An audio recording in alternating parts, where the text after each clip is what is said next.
Ig! I want you to mess things up!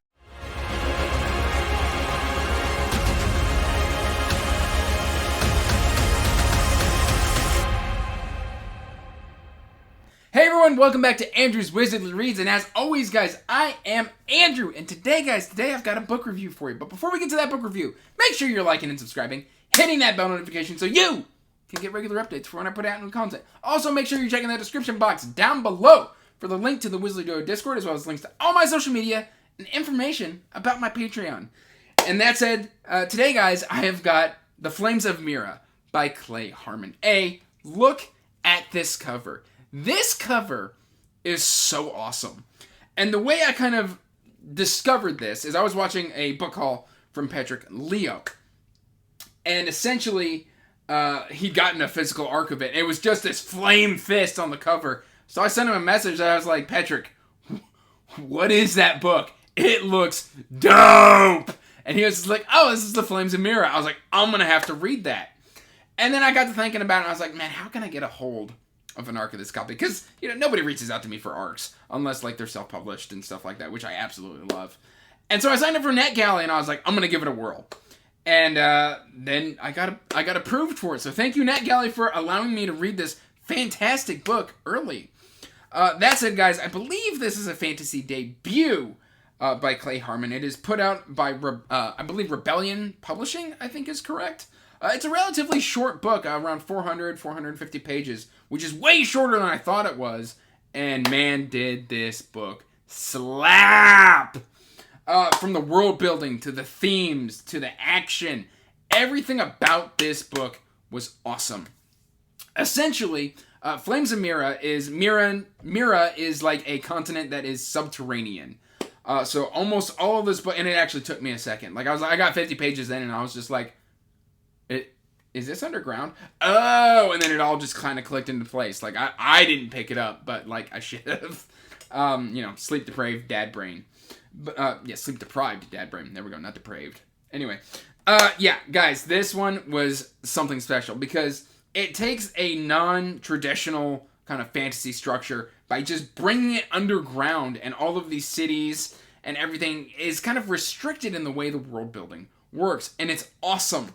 It's got really cool magical elements. Essentially, how this happens is people have to undergo imbibings, I believe is what they're called, where they go through these absolutely agonizing, they take in an element, and then something happens, and they go through a ritual, and then they can get control of, a rock element and things of that nature, like iron and, calcium, things of that nature.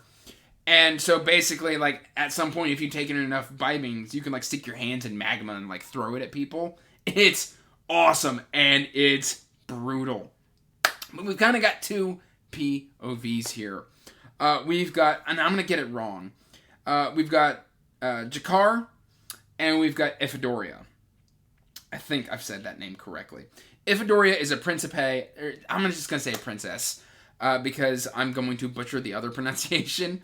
But basically, Iphidoria is this kind of 15-year-old girl who's been sent out away from her family and kind of hears about some political turmoil back at home, and then has to kind of go home and re-secure her homeland.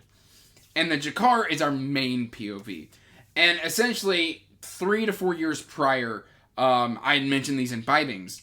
And usually people only go through 1. And Jakar went through 5.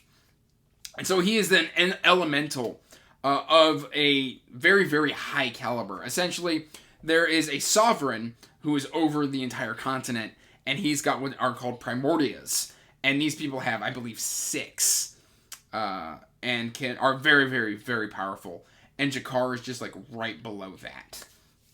And so it's kind of outlawed for him to be this powerful. So he's kind of a secret to the ruling family of this nation we are in, or I should say the city and town and stuff that is ruled by a magnate. I believe his name is Sorelia. And Sorelia is just not a good guy. And what I should start here by saying, if I'm going to start talking about the characters, none of our characters are good people. This is a very, very dark fantasy. I won't go into saying it's grimdark, but it is definitely very, very dark fantasy. And it deals a lot with, morality And there's just themes of murder, of war, of sex, of slavery. All of that is embodied within this book. So there are some trigger warnings with this novel, but I think the author did a very good job at handling them well. Anyway, speaking of slavery, Jakar has what is called a flesh binding. And in that flesh binding, it's like carved somewhere on his body are the words Ig.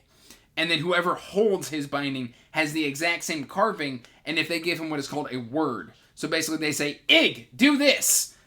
He has to do it or suffer incredible, agonizing pain to the point where it can kill him. And kind of, having such a powerful elemental under your complete control, absolute power corrupts absolutely.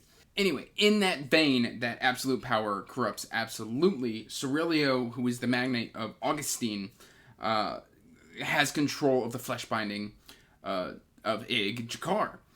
And so, at the start of this book, he's incredibly paranoid. He's even, ordered the execution of, his own cousin. Like I said, these are not good people.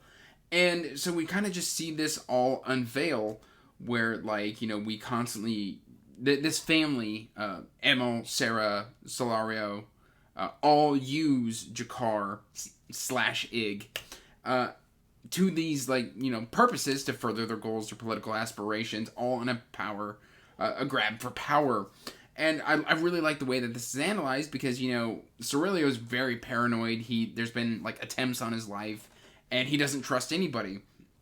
And it's just kind of this domino effect throughout this entire story that leads to kind of this giant explosion of bad juju. And so a lot of the people who use Ig in this manner are, they're not good people, because even people who should be nice to him, who are his friends, abuse him and don't use him well.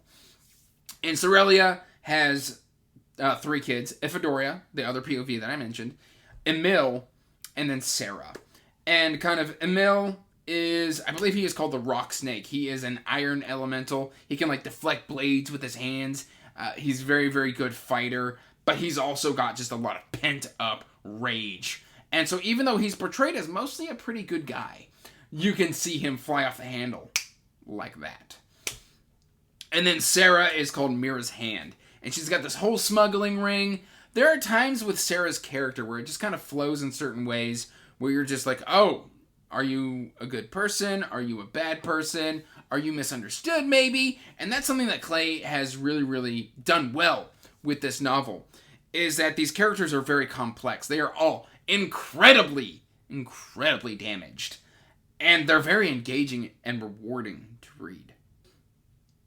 To the point where, there are times where I, stand up straight, just what are you doing? No, don't do that! And, I'm invested. I am just horrified at the things that happen within this book.